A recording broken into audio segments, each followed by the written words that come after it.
Ok, então vamos falar aqui sobre o modelo relacional, ou modelo entidade-relacionamento. É um modelo que tem três constituintes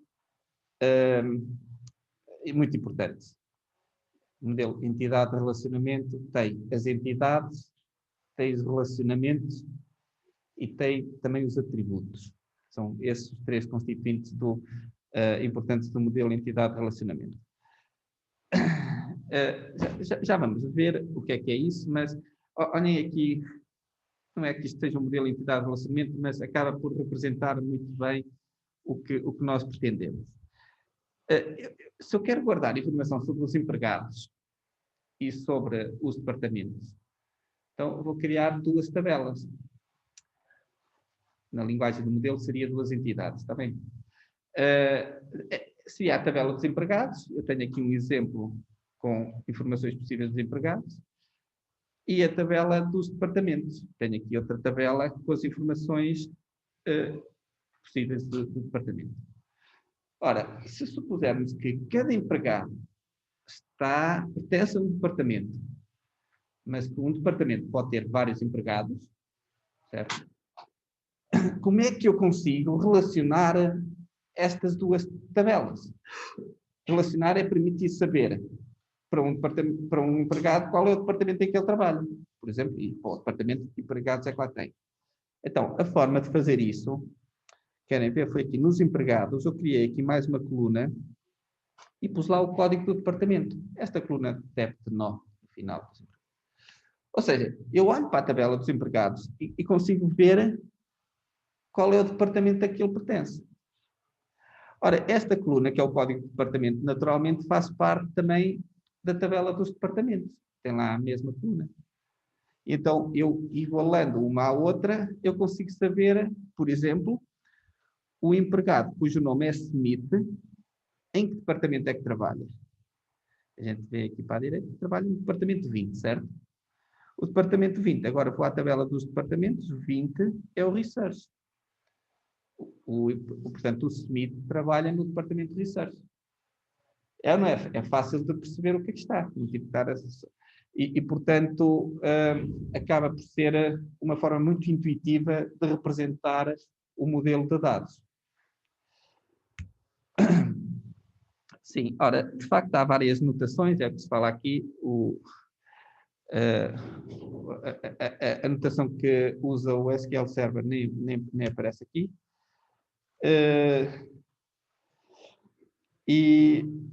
Mas o que vão aparecer é uns retângulos e uma coisa a ligar-se. No caso do SQL Server, aparece um e o infinito, quando é o relacionamento de um para muitos. Eu vou passar isso à frente, porque já vamos ver isso mesmo com o SQL Server Management Studio. Ok, então é assim. Eu vou ter que definir os tais, aqui aparecem entidades, já sabemos que representam tabelas, está bem? E os seus relacionamentos. E se vocês se lembram para o trabalho, eu disse para ter cerca de 6 tabelas, vamos ver se vocês conseguem fazer isso para 6 tabelas. Então, como é que eu tenho uma folha em branco, como é que eu começo a fazer isso? Começo pelas entidades, começo pelos relacionamentos, começo pelos atributos, que ainda nem falei. Pronto. A forma de resolver isto é fazer uma abordagem em que começamos, de facto, a definir quais são as entidades ou as tabelas. Por exemplo, um problema que há aqui a tal loja. O que é que eu tenho na loja? Tenho clientes, posso ter produtos, só a parte importante. Então, tenho os clientes, tenho os produtos e tenho as faturas. Ok, então o cliente está a fazer várias faturas, cada fatura é de um cliente. Depois, como é que eu ligo as faturas aos produtos? Eu numa fatura vou ter vários produtos. Normalmente tenho lá as linhas da fatura. Ainda preciso de outra tabela para as linhas da fatura. Depois tenho que ligar aquilo, ligo aos produtos. Ok, e começo a fazer isto. Como é que eu começo a fazer isto? Começo por, o que é que eu comecei a pensar? Comecei a pensar nas entidades, ou tabelas. Então posso começar, numa folha em branco, começar a desenhar retângulos e pôr lá nomes de clientes, faturas, produtos, ponhas lá. Depois, vou começar a pensar nos relacionamentos. Como é que eu relaciono os clientes, se o cliente relaciona-se com alguma ou não, de que forma? Estou a perceber? A coisa vai evoluindo dessa maneira. E depois de ter isso feito, tipicamente vou refinar o modelo, vou começar a ver, ok, então esta tabela dos clientes, que atributos é que tem? O que é que eu quero? O nome, interessa-me a data de nascimento, o género, se é masculino ou feminino, estou a perceber? Então depois vou refinando dessa maneira. Mas eu estou aqui a falar de entidades, relacionamentos, atributos, falta definir o que é cada uma destas coisas, está bem? E por entidades, leia-se tabelas no caso do SQL Server. Ok, e então, o que é? Uma entidade, depois vai ser uma tabela, acaba por representar um conjunto de coisas com características muito semelhantes. E das quais é necessário nós estarmos a guardar informações. O que é coisas de características relevantes e parecidas? São, por exemplo, os clientes. De facto, o cliente eu coloco no mesmo saco. São coisas muito semelhantes. Produto já é outra coisa. Não é? Então vou ter uma tabela para os clientes, outra tabela para os produtos. Porque cada produto tem características semelhantes. Há de ter um nome, há de ter se calhar uma marca, há de ter uma categoria, há de ter um preço, um estoque, certo? As pessoas, todas elas, todos os clientes, também os vou caracterizar da mesma maneira, não é?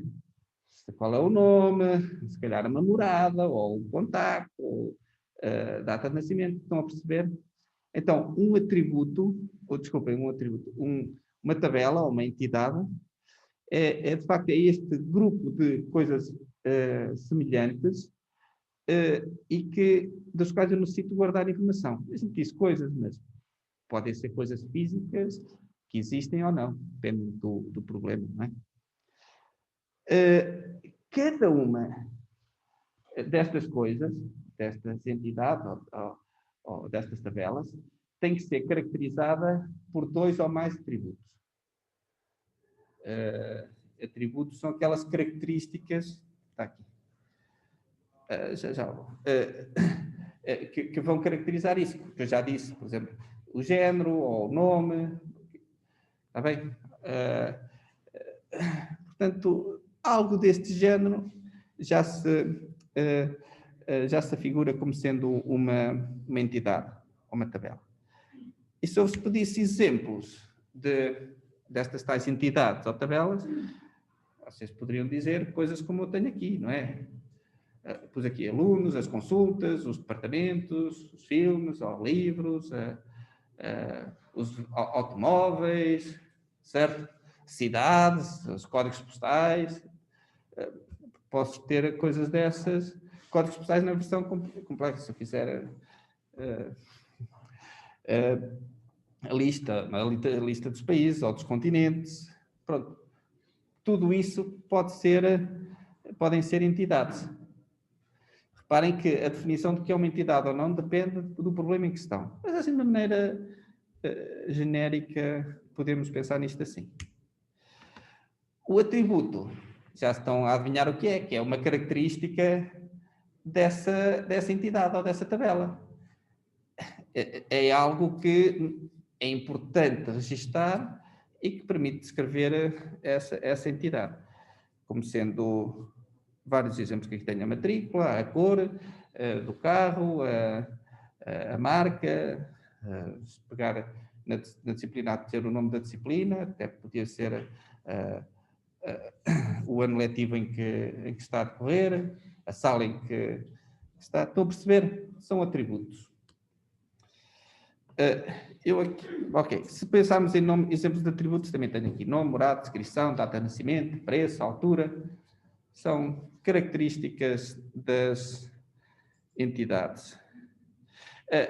Aqui falando em tabelas, Se a entidade é uma tabela, aqui a gente já não fala em atributos, falamos tipicamente em campos, são os campos da tabela. Pensando na tabela representada, correspondiam às colunas da tabela. Tem uma tabela dos alunos e cada coluna corresponde, seria aqui um destes atributos.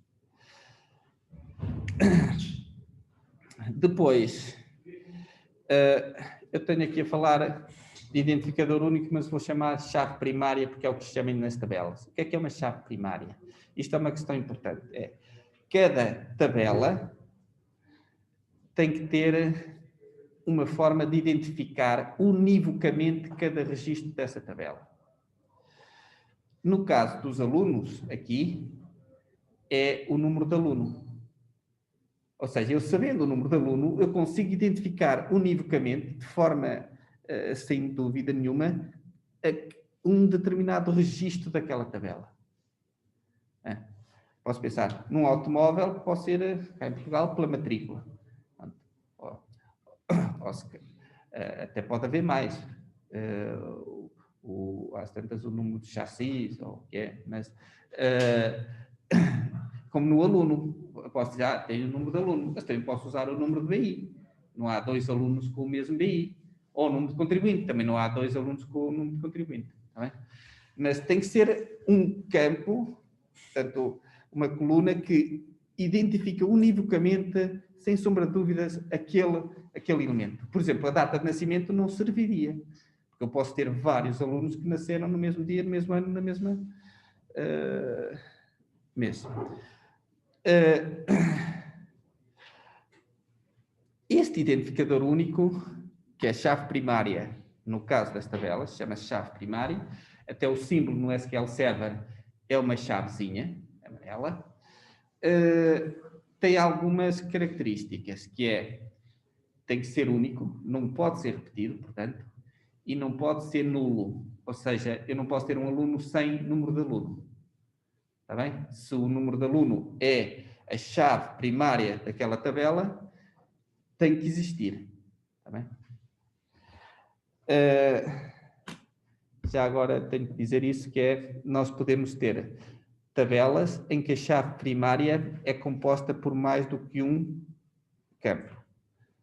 Neste caso, eu estou a dizer que é o número de aluno, mas nós podemos ter situações em que são precisos 2 campos para identificar cada registro naquela tabela.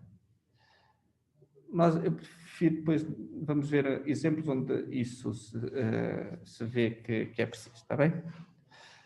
Perceberam o que é a chave primária? É um conceito muito importante, está bem? Já agora, eu se vier aqui, a este exemplo, estão a ver dos empregados e dos departamentos? Este empno, que aqui está, employee number, é a chave primária dos departamentos, dos empregados, desculpa. E qual é a chave primária dos departamentos? Seria este deptno. Deptno é a chave primária. E se olharem para a chave primária dos departamentos e vendo como é que ela se relaciona com os empregados, veem que o relacionamento daquilo. Na tabela dos empregados, eu tenho que ter lá aquela coluna, também código do departamento, que é para permitir saber de que departamento é que ele pertence. Reparem que esse tal campo que eu coloquei extra na tabela dos empregados para me identificar de que departamento é que ele pertence, tem o mesmo valor que a chave primária da tabela dos departamentos. É ou não é? Então é assim, quando eu tenho estas 2 tabelas e eu quero relacioná-las, tipicamente vai-se usar um campo de uma que se vai tomar os mesmos valores que a chave primária da outra. Tá bem? Já agora, digo-vos que este campo deptno na tabela dos empregados tem um nome, é uma chave estrangeira. Tá? São conceitos muito importantes aqui em termos das tabelas. A chave estrangeira é aquele campo que só pode tomar os valores da chave primária da outra tabela. eu aqui no departamento, podia cá ter na tabela dos empregados, podia cá ter um departamento de 50? Não. Não existe nenhum departamento com o código 50. Então, quando eu defino isto, a própria base de dados vai impedir que eu coloque lá o valor 50. Eu, se tentar introduzir um empregado cujo departamento é o 50, vai dar erro, não deixa introduzir. Está bem? Portanto, é importante este relacionamento entre chave primária e chave estrangeira. Pronto.